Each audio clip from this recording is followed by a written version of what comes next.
বিদেশ নীতি হবে বাংলাদেশ এবং বাংলাদেশের মানুষের স্বার্থকে সবার আগে গুরুত্ব দিয়ে। সেই ক্ষেত্রে নোবেল মাচাদো ইউনুস এটা কি করল? সে কার স্বার্থে যাওয়ার আগে হুড়োহুড়ি করে আমেরিকার সাথে 15 বছরের গোলামি চুক্তির স্বাক্ষর করে গেল? ত্রয়োদশ জাতীয় সংসদ নির্বাচন হয়ে যাওয়ায় এবং বিএনপি ক্ষমতায় আসায় আওয়ামী লীগ অনেক বেশি খুশি হয়েছে। এবার বলুন, কেন খুশি হয়েছে আওয়ামী লীগ? তারা কি আবার স্বাভাবিক রাজনীতিতে ফিরে আসতে পারবে? আসসালামু আলাইকুম দর্শক, ভিডিও টাইটেল ও থাম্বনেল দেখে ইতিমধ্যে অনুমান করে ফেলেছেন যে ভিডিওটি কোন বিষয় নিয়ে। দর্শক, এই ভিডিওটিতে সম্প্রতি সময়ে ঘটে যাওয়া কিছু গুরুত্বপূর্ণ তথ্য আপনাদের সাথে শেয়ার করতে যাচ্ছি। তাই তথ্যগুলো বিস্তারিত জানতে ভিডিওটিতে একটি লাইক দিয়ে না টেনে সম্পূর্ণ ভিডিওটি দেখতে থাকুন। নির্বাচনে বিজয়ী তারেক রহমান বিদেশি সাংবাদিকদের সবসময় বলে আসছেন, বাংলাদেশের ফরেন পলিসি অর্থাৎ বিদেশ নীতি হবে বাংলাদেশ এবং বাংলাদেশের মানুষের স্বার্থকে সবার আগে গুরুত্ব দিয়ে। সেই ক্ষেত্রে নোবেল মাচাদো ইউনুস এটা কি করল? সে কার স্বার্থে যাওয়ার আগে হুড়োহুড়ি করে আমেরিকার সাথে 15 বছরের গোলামি চুক্তির স্বাক্ষর করে গেল? এখন শুধু সরকারই নয়, এই চুক্তির কারণে চরম বিপদে পড়ল পুরো বাংলাদেশ। শপথ নিয়ে প্রধান উপদেষ্টা হয়ে নিজের এক্সিকিউটিভ ক্ষমতা ব্যবহার করে গ্রামীণের নামে থাকা হাজার কোটি টাকার ট্যাক্স তিনি মওকুফ করে দেশের মানুষের সাথে প্রতারণা করেছেন। তিনি অনৈতিকভাবে যাচাই বাছাই ছাড়া গ্রামীণ বিশ্ববিদ্যালয় সহ গ্রামীণের নামে অনেকগুলো প্রতিষ্ঠানের অনুমোদন করিয়ে নিলেন। তবে বিদায় বেলায় এসে তার সকল অপকর্মের দীর্ঘদিনের ক্রাইম পার্টনার অর্থাৎ আমেরিকার সাথে 15 বছরের গোলামি চুক্তি করে দেশের এবং বর্তমান সরকারের সর্বনাশ করে দিয়ে গেলেন। এই কারণে আমি তার বিচার চাই। নোবেল মাচাদো ইউনুসের শাস্তি চাই। কেন চাই? দর্শক, ভিডিওর শেষ পর্যন্ত দেখলে আপনিও আমার সাথে বিচার চাইবেন। চলুন তাহলে দেখে আসি। এই চুক্তির একটা বিশেষ দিক হলো যুক্তরাষ্ট্রে উৎপাদিত তুলা ও কৃত্রিম তন্তু ব্যবহার করে তৈরি পোশাক পণ্যে শূন্য পারস্পরিক শুল্ক সুবিধা। ডক্টর ইউনুস হচ্ছেন গ্রাম্য গল্পের সেই বিরক্তিকর বৃদ্ধের মতো, যেই বৃদ্ধ তার সমগ্র জীবন গ্রামের মানুষদের বিভিন্নভাবে যন্ত্রণা দিয়েছিলেন। অসহ্য হয়ে গ্রামবাসী তাকে অভিশাপ দিত, কিন্তু বৃদ্ধের কোনো কিছুই হতো না। অবশেষে বৃদ্ধ এক মরণ ব্যাধিতে আক্রান্ত হলে গ্রামের মানুষের মধ্যে কিছুটা স্বস্তি ফিরল। একদিন সেই বৃদ্ধ গ্রামের সবাইকে ডেকে বললেন, আমি সমগ্র জীবন তোমাদেরকে অনেক দুঃখ কষ্ট দিয়েছি, আমাকে তোমরা ক্ষমা করে দাও। আমি তোমাদের কাছে ক্ষমা ভিক্ষা চাই, কারণ এখন আমার মরণকাল। গ্রামের সহজ সরল উদার মানুষেরা তাকে ক্ষমা করে দিল।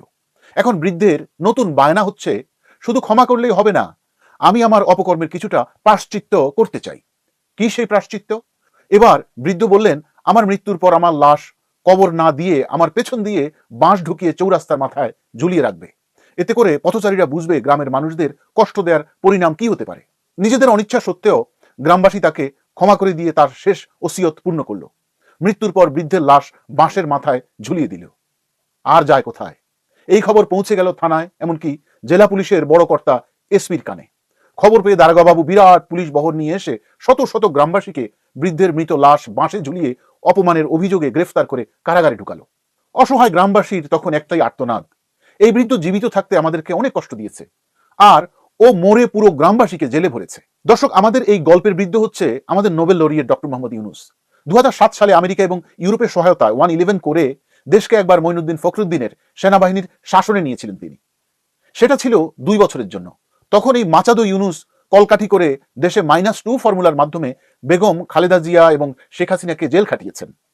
সেই যাত্রায় তিনি নাগরিক শক্তি নামে একটি রাজনৈতিক দল করে ব্যর্থ হয়েছিলেন, কিন্তু দ্বিতীয়বারে যা পেয়েছেন তা হচ্ছে মেঘ না চাইতে জল। 24-এর অভ্যুত্থানের পর তিনি ঠিকই সফল হয়েছেন। দেশকে 18 মাসের শাসন শোষণ শেষে বিদায় বেলায় বলেছেন, বাংলাদেশের মানুষ হচ্ছে জালিয়াত। শুধু তিনি আর তার উপদেষ্টারা দুধে ধোয়া তুলসী পাতা। বাংলাদেশ একটা বিষয়ে পৃথিবীর চ্যাম্পিয়ন। আপনাদের সবার জানা আছে হয়তো, তবু আমি আবার বলবো, পৃথিবীর চ্যাম্পিয়ন কিসে? জালিয়াতি। আমরা সবাই জালিয়াত, তাই তিনি বিদায় বেলায় এই সকল জালিয়াতদের একটা উচিত শিক্ষা দিয়ে গেলেন। বিদায়ের ঠিক আগে আমেরিকার সাথে 15 বছরের গোলামি চুক্তি করে পুরো জাতির অন্ডকোষ ফাটা বাঁশের চিপায় আটকায় দিয়ে গেলেন। এখন নতুন সরকার না পারবে ছাড়তে, না পারবে সইতে। একেই বলে শাখের করাত অর্থাৎ উভয় সংকট।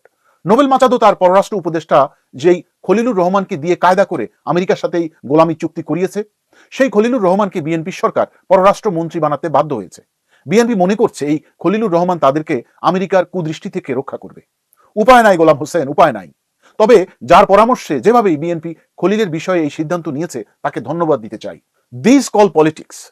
বিএনপির রাজনীতিতে প্রথমেই এটি ছিল অত্যন্ত বিচক্ষণ এবং একটি ম্যাচিউর সিদ্ধান্ত। আমাদের স্বার্থ সম্পূর্ণভাবে রক্ষা করে আমরা আমাদের পররাষ্ট্র কর্মকাণ্ড চালাবো। চুক্তি অনুযায়ী আগামী 15 বছরে বাংলাদেশ আমেরিকার কাছ থেকে বিপুল পরিমাণে তুলা, সয়াবিন সহ $350 কোটি বিভিন্ন ধরনের কৃষি পণ্য আমদানি করবে। হাজার হাজার কোটি টাকা খরচ করে 14টি বোয়িং বিমান কিনবে। 15 বছরে $1500 কোটি জ্বালানি কিনতে হবে আমেরিকার কাছ থেকে। বাংলাদেশের টাকা থাকুক বা না থাকুক, চাহিদা থাকুক বা না থাকুক, কিনতেই হবে। তাদের কাছ থেকে চড়া মূল্যে সামরিক সরঞ্জাম কিনতে হবে। চীন, রাশিয়া কম দামে বেচলেও তাদের কাছ থেকে সামরিক সরঞ্জাম কেনা যাবে না, অনেক কিছুই কেনা যাবে না। বিশেষ করে যে ধরনের পণ্য আমেরিকা বিক্রি করে। আমেরিকার সাথে সুসম্পর্ক নাই এমন দেশ থেকে ইউরেনিয়াম সহ কোনো জ্বালানিও কেনা যাবে না। দেখেন একটা অবস্থা। তাহলে আমাদের সব থেকে বড় বিদ্যুৎ প্রকল্প রূপপুর পারমাণবিক বিদ্যুৎ কেন্দ্রের কি হবে? রাশিয়ার সহযোগিতা ছাড়া হাজার হাজার কোটি টাকার এই প্রকল্প ঝুঁকিতে পড়বে। এ কেমন বিচার বলেন? নাকে খত দেওয়া এই চুক্তির কারণে যেই সরকারি আসুক না কেন অথবা সরকারে যেই থাকুক না কেন, তাদেরকে এটা মানতেই হবে।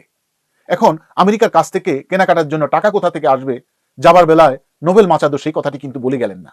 আন্তর্জাতিক কূটনৈতিক অবস্থানকে দীর্ঘমেয়াদে শক্তিশালী করার জন্য একটি কৌশলগত ভিত্তি হিসেবে কাজ করবে। এটা একটা মস্ত বড় সুযোগ। আর আমেরিকা সর্বোচ্চ মূল্যে যেই ধ্বজভঙ্গ যুদ্ধ সামগ্রী বিক্রি করবে সেটি আমাদের কি কাজে লাগবে? স্বাধীনতার 55 বছরে আমাদের সেনাবাহিনী কয়টি দেশের সাথে যুদ্ধ করেছে? এছাড়া আমাদের পাশের দেশ ভারত হচ্ছে বিশ্বের অন্যতম বড় পরাশক্তির একটি, যাদের কাছে আছে বড় ধরনের পারমাণবিক অস্ত্রের মজুদ। তাদের সাথে তো আমাদের অকারণে যুদ্ধ করার দরকার নাই। আমরা কেন চড়া মূল্যে আমেরিকার ডেট ওভার লক্ষঝক্কর বিকল সামরিক সরঞ্জাম কিনতে যাব? আমরা তো আমেরিকার মতো দখলদার বাহিনী না।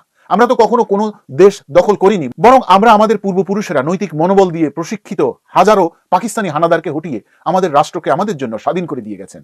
আমরা সেই সাহসী লড়াকু পূর্বপুরুষদের মুক্তিযুদ্ধের উত্তরাধিকার। বর্তমানে আমরা একমাত্র মায়ানমারের সাথে যুদ্ধ করার সক্ষমতা রাখি। আর মায়ানমারের মতো দেশের সাথে যুদ্ধ করতে হলে তো আমাদের অস্ত্রেরও দরকার হয় না। মায়ানমারের মতো দুর্বল রাষ্ট্রের সাথে যুদ্ধ করার জন্য তো আমাদের বাঁশের লাঠি যথেষ্ট।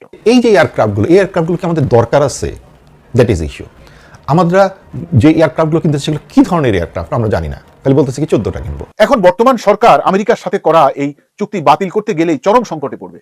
ডক্টর ইউনূস বিদায় বেলায় এমন একটা সংকট তৈরি করে দিয়ে গেল, যেই সংকটের সমাধান করতে গেলে পুরো জাতিকে চড়া মূল্য দিতে হবে। আবার আমেরিকার সুপ্রিম কোর্ট ট্রাম্পের বিভিন্ন দেশের সাথে করা তার খামখেয়ালি করা ট্যারিফ চুক্তি বাতিল করে দিয়েছে। এখন স্বয়ংক্রিয়ভাবে বাংলাদেশের উপর চাপিয়ে দেয়া ট্রাম্পের 19% শুল্ক কমে 10% হয়ে গেছে। তবে এই রায়েরও ফাঁকি আছে, সেই ফাঁকে ট্যারিফ আবার বাড়তেও পারে। এখন বাণিজ্যিক বিশ্লেষকরা বলছেন শুল্কের বিষয়টি পরিবর্তন হলেও বাণিজ্যিক চুক্তি বাতিল হচ্ছে না।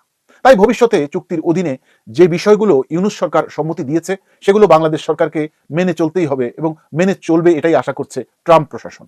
বিশ্লেষকরা বলছেন অন্তর্বর্তীকালীন সরকারের বিদায়ের আগ মুহূর্তে যেই চুক্তি যুক্তরাষ্ট্রের সঙ্গে হয়েছে সেটি নিয়ে খুশি হতে পারেনি বাংলাদেশের অর্থনীতিবিদ কিংবা ব্যবসায়ীদের কেউ কেউ। বাধ্যতামূলকভাবে করার যে এরকমভাবে ক্লজগুলি আছে সেটা থেকেও বোঝা যায়, আর সাধারণভাবেও এটা যে সাবস্টেন্স থেকেও বোঝা যায় যে এটা তাদের যে পক্ষে গেছে। তাদের মতে এই চুক্তিতে সামগ্রিকভাবে বাংলাদেশের চেয়ে আমেরিকা বেশি লাভবান হয়েছে। বেশিরভাগ ক্ষেত্রেই বাংলাদেশ কি করতে পারবে কি করতে পারবে না এই বিষয়গুলো চাপিয়ে দেওয়া হয়েছে। এটি বাংলাদেশের মতো গরিব দেশের উপর অনেক বড় খাড়ার ঘা। দেশের সুশীল সমাজের বক্তব্য হচ্ছে ভবিষ্যতে এই চুক্তি বাংলাদেশের অর্থনৈতিক ভবিষ্যৎকে বড় ধরনের সংকটের দিকে ঠেলে দিতে পারে। তাই সবার আগে বাংলাদেশ। তারেক রহমানের এই স্লোগান যদি সত্যি হয়, তারেক রহমান যদি এটা সিরিয়াসলি মিন করে থাকেন, তাহলে প্রথম কাজ হলো এই চুক্তিগুলো থেকে বাংলাদেশ কিভাবে মুক্তি পাবে তার রাস্তা পরিষ্কার করা। এই চুক্তিগুলো যারা সম্পাদন করেছেন তাদেরকে জবাবদিহিতা এবং বিচারের আওতায় আনা। মার্কিন যুক্তরাষ্ট্র ট্রাম্প যে আদেশ দিচ্ছে সেই আদেশ পালনের জন্য একের পর এক বাংলাদেশের স্বার্থ বিনাশী, বাংলাদেশের স্বার্থকে জলাঞ্জলি দিয়ে তাদের কাছ থেকে একের পর এক অস্ত্র সহ অপ্রয়োজনীয় সব পণ্য আমদানি করবেন, বোয়িং কিনবেন 25টা বা বাংলাদেশের হাজার হাজার কোটি টাকা দিয়ে, এবং তাদের সাথে গোপন চুক্তি করবেন। এইভাবে যে মার্কিন যুক্তরাষ্ট্রের সাথে যে আলোচনা হবে, যে চুক্তি হবে, সেটা প্রকাশ করা যাবে না। এই চুক্তির গোপন বাস্তবতা হচ্ছে দেশ রসাতলে যাক তাতে কার বাপের কি। নির্বাচনের আগে ডক্টর মোহাম্মদ ইউনূস রাষ্ট্রপতি হবার স্বপ্নে বিভোর হয়ে আমেরিকা, জামায়াত ইসলামী আর ইউরোপীয় ইউনিয়নকে নিয়ে যে গোপন ষড়যন্ত্র করেছে, জনগণের ভোটে তা উড়ে গেছে। ভবিষ্যতে ডক্টর ইউনূসের নতুন স্বপ্ন হচ্ছে জাতিসংঘের মহাসচিব হওয়া। এই আজগুবি চুক্তির মাধ্যমে 85 বছর বয়সী অমরত্ব পাওয়া ডক্টর মোহাম্মদ ইউনূস ট্রাম্প প্রশাসনের গুড বুকে ঢুকে গেল। আমেরিকা ক্ষমতায় কংগ্রেস থাকুক অথবা রিপাবলিকান থাকুক, তাদেরকে খুশি করার জন্য এই মাচাদু ইউনূস সবসময় একটা না একটা সুযোগ পেয়ে যায়। 18 মাসে দেশের মব সন্ত্রাস, দারিদ্রতা আর বেকারত্ব বৃদ্ধি করে অর্থনীতির যে 12টা বাজিয়েছেন তিনি, সেই ধ্বংসের ধারাবাহিকতায় যাবার বেলায় গরিব দেশের গরিব মানুষদের পেটে শেষ লাথিটি মেরে দিয়ে গেলেন গরিবের বন্ধু ইউনূস। কারণ তিনি চান যতদিন তিনি বেঁচে থাকবেন ততদিন তার গ্রামীণ ব্যাংকের মাধ্যমে গরিবদেরকে ট্রফি বানিয়ে কেনাবেচা করে তার ব্যবসা চালু রাখবেন। বিগত 18 মাস আমার উপর অর্পিত দায়িত্ব নিষ্ঠার সাথে পালন শেষে একটি নির্বাচিত সরকারের কাছে দায়িত্ব হস্তান্তরের প্রাক্কালে অন্তর্বর্তী সরকারের প্রধান উপদেষ্টা হিসেবে আজ আমি আপনাদের কাছ থেকে বিদায় নেবার জন্য উপস্থিত হয়েছি। তবে একজন বাংলাদেশি হিসেবে তার কাছে কিছুটা বিষয়ে কৃতজ্ঞতা প্রকাশ করি।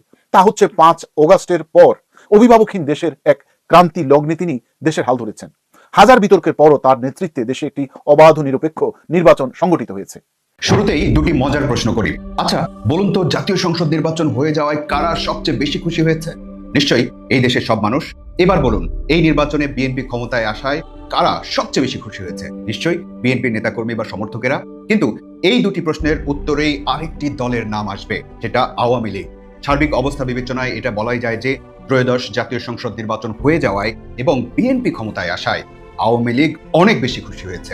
এবার বলুন, কেন খুশি হয়েছে আওয়ামী লীগ? তারা কি আবার স্বাভাবিক রাজনীতিতে ফিরে আসতে পারবে? এই নির্বাচন কি তাদের মাঠে ফেরার দুয়ার খুলে দিল? এই ভিডিওতে আমরা এসব প্রশ্নেরই উত্তর খুঁজব। প্রায় 1.5 যুগ ধরে আওয়ামী লীগ বিএনপিকে কোণঠাসা করতে করতে বলা যায় যে একেবারে ধান খেতে পাট খেতে পৌঁছে দিয়েছিল।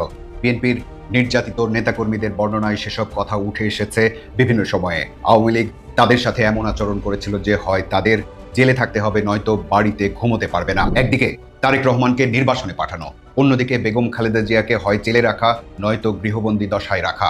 অনেকেই বলেন রাষ্ট্রযন্ত্র ব্যবহার করে বিএনপিকে নির্মূল করার খেলায় নেমেছিল আওয়ামী লীগ। অন্যদিকে জামায়াতে ইসলামীরও মাথা ছেঁটে ফেলেছিল আওয়ামী লীগ। টিকে থাকার জন্য পরবর্তীতে তারা ভিন্ন কৌশল নেয়। বিগত দিনগুলোতে রাজনীতির আলোচনায় সে কৌশল নিয়ে অনেক কথা হয়েছে। 2024 সালের 5 আগস্ট দৃশ্যপট বদলে যায়, তৈরি হয় ভিন্ন প্রেক্ষাপট। আওয়ামী লীগের ক্ষমতার মসনদ আর সুরক্ষিত দুর্গ ধসে পড়ে। শেখ হাসিনা ভারতে গিয়ে আশ্রয় নেন। নেতাকর্মীরাও যে যার মতো হয় পথ দেখেছে, হয় হামলার শিকার হয়েছে, নয়তো লুকিয়ে পড়েছে অথবা মামলায় আটক হয়ে জেলে গেছে। 2024 সালের নভেম্বরে ছাত্রলীগকে নিষিদ্ধ সংগঠন হিসেবে ঘোষণা করে অন্তর্বর্তী সরকার।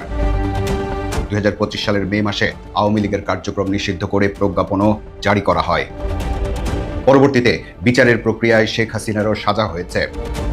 বিএনপিকে আওয়ামী লীগ যে অবস্থায় ফেলেছিল ঠিক সেই অবস্থার মধ্যেই পড়ে যায় আওয়ামী লীগ। এক কথায় বলা যায় যে গণ অভ্যুত্থানের সরকারের সময় আওয়ামী লীগ অবাঞ্ছিত হয়ে পড়ে বাংলাদেশে। সবাই অপেক্ষায় ছিল প্রায় 17 বছর পর মুক্তির পথ খুলে যাওয়ায় বিএনপি চেয়ারম্যান ও বর্তমান প্রধানমন্ত্রীর প্রতিক্রিয়া কেমন হয়। কিন্তু তারেক রহমান তখন কোনো ব্যক্তিগত আক্রমণে গেলেন না, প্রতিহিংসা বা প্রতিশোধের কথাও বললেন না। ফ্যাসিবাদের সমালোচনা করেছেন, দলের নেতাকর্মীদের সামলানোর চেষ্টা করেছেন এবং গণতান্ত্রিক প্রক্রিয়ার ভেতর দিয়ে দেশকে এগিয়ে নিয়ে যাওয়ার কথা বলেছেন। এমনকি বেগম খালেদা জিয়ার মৃত্যুর পরও তিনি মার্জিত ও পরিমিত থেকেছেন, প্রশংসিত হয়েছেন প্রতিশোধের পথে পা না বাড়ানোর জন্য। তবে এ কথা সত্য যে 2024 সালের 5 আগস্টের পর বিএনপি নেতাকর্মীর 17 বছরের জমানো ক্ষোভ প্রশমন করতে দলের চেয়ারম্যানকে অনেক শাস্তিমূলক ব্যবস্থার পথেও হাঁটতে হয়েছে। এরপর নানা রাজনৈতিক ঘটনা প্রবাহে আওয়ামী লীগকে নিষিদ্ধ করা বা আওয়ামী লীগের কর্মকাণ্ড নিষিদ্ধ করার জন্য বিএনপি যে জোরালো বা শক্ত অবস্থান নিয়েছে তেমন নয়। তারপর যখন নির্বাচন ঘনিয়ে আসতে থাকে তখন প্রতিদ্বন্দ্বী সব দলগুলোর কাছে আওয়ামী ভোট একটা বড় ফ্যাক্টর হয়ে ওঠে। তখন বিএনপি বা জামায়াত কেউই এই ব্যাপারে আর বড় করে কথা বলেনি। কথা যা হয়েছে তা ওই ভোট ব্যাংক নিয়েই। হয়তো এটাই রাজনীতি। নির্বাচনের সময় ঘনিয়ে আসতে থাকে, মাঠে থাকা রাজনৈতিক দলগুলোর আর দম ফেলার সময় থাকে না। 11 নভেম্বর ঠাকুরগাঁওয়ে এক মতবিনিময় সভায় বিএনপি মহাসচিব মির্জা ফখরুল ইসলাম আলমগীর বলেন, বিএনপি কোনো প্রতিশোধের রাজনীতি করতে চায় না। আওয়ামী লীগ যেভাবে মামলা করেছে বিএনপি সেটা করবে না। আওয়ামী লীগ নেতাকর্মীদের বিরুদ্ধে দায়ের করা হয়রানিমূলক মামলাগুলো তুলে নেওয়ার কথা বলেন তিনি। মির্জা ফখরুল ইসলাম আলমগীরের এমন বক্তব্য তখন ব্যাপকভাবে আলোচিত হয়। এরপর 28 জানুয়ারি আরেকটি বক্তব্যে তিনি বলেন, এবার তো নৌকা নাই, নৌকা পালাইছে, হাসিনা ভারতবর্ষে চলে গেছে, মাঝখানে তার যে সমর্থক আছে তাদের বিপদে ফেলে গেছে, আমরা সেই বিপদে তাদের পাশে দাঁড়িয়েছি। আওয়ামী লীগের নিরাপদ সমর্থনকারীদের পাশে থাকবে বিএনপি। জামায়াতে ইসলামী যে আওয়ামী লীগের ভোট ব্যাংকে ভাগ বসাতে চেষ্টা করেনি সেটা হয়তো নিশ্চিত করে কেউ বলতে পারবে না। 2026 সালের জানুয়ারির প্রথম দিনে চাঁপাইনবাবগঞ্জ 3 আসনের সাবেক সংসদ সদস্য ও জামায়াতে ইসলামের কেন্দ্রীয় কমিটির সদস্য লতিফুর রহমান বলেন, আগামী দিনের বাংলাদেশে একটা পরিবর্তন হতে চলেছে। আমাদের দলে আপনারা আওয়ামী লীগ থেকে আসবেন, আপনাদের সব দায় দায়িত্ব আমরা নেব। তিনি অবশ্য বিএনপি থেকে জামায়াতে যোগ দিলেও দায়িত্ব নেয়ার ঘোষণা দিয়েছিলেন। এভাবে সময় আরো ঘনিয়ে এলো। নির্বাচন হতে তখন 5 কি 6 দিন বাকি। আন্তর্জাতিক গণমাধ্যম রয়টার্সে এক সাক্ষাৎকার দেন বিএনপি চেয়ারম্যান ও বর্তমান প্রধানমন্ত্রী তারেক রহমান। সাক্ষাৎকারের এক পর্যায়ে রয়টার্সের সাংবাদিক তারেক রহমানকে প্রশ্ন করেন সরকার গঠন করতে পারলে তিনি শেখ হাসিনার সন্তানদের রাজনীতিতে ফেরার সুযোগ দেবেন কি না। জবাবে তারেক রহমান বলেন, যদি জনগণ কাউকে মেনে নেয়, যদি মানুষ তাদের স্বাগত জানায়, তাহলে যে কারো রাজনীতি করার সুযোগ আছে।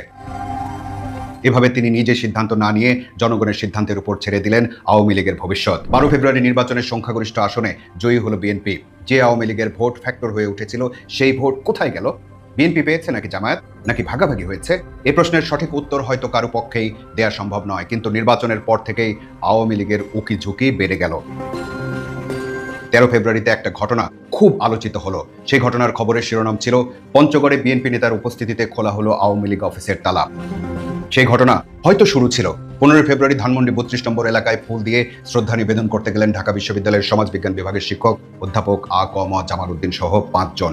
ওই এলাকা থেকে পুলিশ তাদের আটক করে। 16 ফেব্রুয়ারি বগুড়া শহরের সাতমাথা টেম্পল সড়কে কার্যক্রম নিষিদ্ধ ঘোষিত আওয়ামী লীগের ভাঙচুর করা কার্যালয়ের দোতলায় জাতীয় পতাকা উত্তোলন করা হয়। 17 ফেব্রুয়ারি 2026 বিএনপি নেতৃত্বাধীন নতুন সরকার ক্ষমতায় এলো। 17 ফেব্রুয়ারিতেই চট্টগ্রামে কার্যক্রম নিষিদ্ধ আওয়ামী লীগের উত্তর জেলার কার্যালয়ে সাইনবোর্ড লাগালো দলটির নেতাকর্মীরা। পরে একদল যুবক গিয়ে সেই সাইনবোর্ড সরিয়েও ফেলল। ওই দিনই রাজবাড়ী ও বরিশাল জেলা আওয়ামী লীগের কার্যালয়ে জাতীয় পতাকা উত্তোলন করা হলো, টানানো হলো ব্যানার। নতুন সরকারে স্থানীয় সরকার, পল্লী উন্নয়ন ও সমবায় মন্ত্রণালয়ের দায়িত্ব পেলেন মির্জা ফখরুল ইসলাম আলমগীর। 18 ফেব্রুয়ারি প্রথম কর্মদিবসেই আওয়ামী লীগের ব্যাপারে সরকারের অবস্থান জানতে চাইল সাংবাদিকরা। মির্জা ফখরুল বললেন, আওয়ামী লীগের বিষয়ে সরকারের অবস্থান কি হবে তার রাজনৈতিকভাবে পরে জানানো হবে। ওই 18 ফেব্রুয়ারিতেই নোয়াখালীতে তালা ভেঙে আওয়ামী লীগ কার্যালয়ে প্রবেশ করলো ছাত্রলীগের নেতাকর্মীরা, দিল স্লোগান। আরও একটি ঘটনা ঘটল ওই দিনই। বরিশালের সাবেক এমপি জেবুন্নেসা আফরোজ সহ 3 আওয়ামী লীগ নেতা জামিন পেলেন। এভাবে নির্বাচনের পর থেকেই নিজেদের উপস্থিতির জানান দিতে থাকে ছাত্রলীগ ও আওয়ামী লীগের নেতাকর্মীরা, কোথাও অফিস খুলে, কোথাও ঝটিকা মিছিল বের করে। 19 ফেব্রুয়ারি এই ব্যাপারে মুখ খুললেন জাতীয় নাগরিক পার্টি বা এনসিপির আহ্বায়ক নাহিদ ইসলাম। অভিযোগের আঙ্গুল তুললেন বিএনপির দিকে, বললেন বিএনপির কাছ থেকে গ্রিন সিগন্যাল ছাড়া আওয়ামী লীগ এটা করার সুযোগ বা সাহস পেত না। এখন কথা হলো, পুরনো রাজনৈতিক দলগুলো বিশেষ করে বিএনপি কি আওয়ামী লীগকে তাদের কার্যক্রমে ফেরার পথ খুলে দিচ্ছে, নাকি চুপচাপ থেকে জনগণের উপর সিদ্ধান্তের ভার দিচ্ছে? এখানে বিএনপির কথাই আসবে, কারণ তারাই এখন ক্ষমতায়। ধরা যাক তারেক রহমানের নেতৃত্বে যে বিএনপি, তারা সম্প্রীতির রাজনীতিতে বিশ্বাস করে এবং আওয়ামী লীগ আবার কার্যক্রম শুরু করলেও তাদের কোনো সমস্যা নেই। আবার কোনো বিশ্লেষক বলেন, জামায়াতকে ঠেকাতে হলে আওয়ামী লীগকে মাঠে রাখাটাই হতে পারে বিএনপির কৌশল। সে কৌশল বাদ দিয়ে যদি সম্প্রীতির রাজনীতির সৎ ইচ্ছেকেই ধরেন, তাহলে আওয়ামী লীগের কার্যক্রমকে স্বাভাবিক করে দিলেই কি আসলে সম্প্রীতির রাজনীতি প্রতিষ্ঠা করা সম্ভব? কেউ বলবেন হ্যাঁ, কেউ বলবেন না। যারা হ্যাঁ বলবেন তাদের যুক্তি হলো, এই প্রক্রিয়ায় রাজনৈতিক প্রতিদ্বন্দ্বিতার মাধ্যমে গণতন্ত্র সুসংহত হয়। আর যারা না বলবেন তাদের যুক্তি হলো, এর মাধ্যমে ফ্যাসিবাদকে নর্মালাইজ করা হবে এবং আগামী রাজনীতি আরও সংঘাতের দিকে যাবে। কিভাবে? এবার আসুন ছোট করে সে আলোচনা করা যাক। 2024 সালের 5 আগস্টের পর আওয়ামী লীগের নেতাকর্মীরা একেবারে কোণঠাসা হয়ে পড়েছে। আবার এমন ঘটনাও ঘটেনি যে তারা ব্যক্তিগত বা দলীয়ভাবে তাদের কর্মকাণ্ডের কারণে অনুশোচনা প্রকাশ করেছে, বরং তারাও নিজেদেরকে নির্যাতিতই ভাবছে। এই বিবেচনায় আওয়ামী লীগ ও তার সহযোগী সংগঠনগুলোর নেতাকর্মীদের প্রধান শত্রু কারা? তাদের যুক্তিতে যাদের মাধ্যমে তারা নির্যাতিত হয়েছে তারা, অর্থাৎ যাদের আন্দোলনে অভ্যুত্থানে তাদের সরকারের পতন ঘটেছে, তারা যে প্রতিহিংসার প্রতিশোধের টার্গেট হয়ে উঠবে না সে নিশ্চয়তা কে দিতে পারে? বাস্তবে এমন যদি হয় তাহলে দেশের রাজনৈতিক পরিস্থিতি সম্প্রীতির বদলে সংঘাতের রূপ নিতে পারে, তৈরি হতে পারে অস্থিতিশীলতা। এক্ষেত্রে কোন কৌশল কাজে লাগবে সেটা আগেই বলা খুব কঠিন। কেউ তো বলেন বিএনপি হয়তো আওয়ামী লীগকে লিমিটেড ভার্সনে রাখবে, তবে আওয়ামী লীগের বিষয়গুলো সবার চোখে পড়ছে এবং আলোচনায় আছে। সর্বশেষ 23 ফেব্রুয়ারি বিভিন্ন স্থানে আওয়ামী লীগের অফিস খোলা নিয়ে আবারও প্রশ্নের মুখোমুখি হয়েছেন বিএনপি মহাসচিব ও স্থানীয় সরকার মন্ত্রী মির্জা ফখরুল ইসলাম আলমগীর। এ ব্যাপারে তিনি বলেছেন, এটা আমরা চাইনি এবং যেহেতু আইনগতভাবে বলা আছে যে তাদের কার্যক্রম নিষিদ্ধ, সেভাবেই এটাকে দেখা হবে সব জায়গায়। আইনগতভাবে যদি দেখা হয় তাহলে হয় আওয়ামী লীগের বেরিয়ে আসার এই চেষ্টা থেমে যাবে, নয়তো আওয়ামী লীগ ও সহযোগী সংগঠনের উপর আরোপ করা নিষেধাজ্ঞা তুলে নেওয়ার আইনগত প্রক্রিয়া শুরু হবে। কি হবে সেটা বলা যাচ্ছে না এখনই, তবে বিষয়টা চ্যালেঞ্জিং, কারণ কাউকে চাপিয়ে রাখলেই যে নির্মূল করা যায় না তার সবচেয়ে বড় প্রমাণ তো খোদ বিএনপি।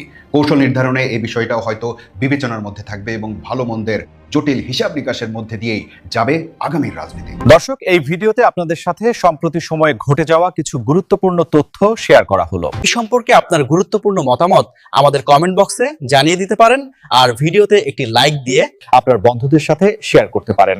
এখনকার জন্য বিদায় নিচ্ছি, আল্লাহ হাফেজ।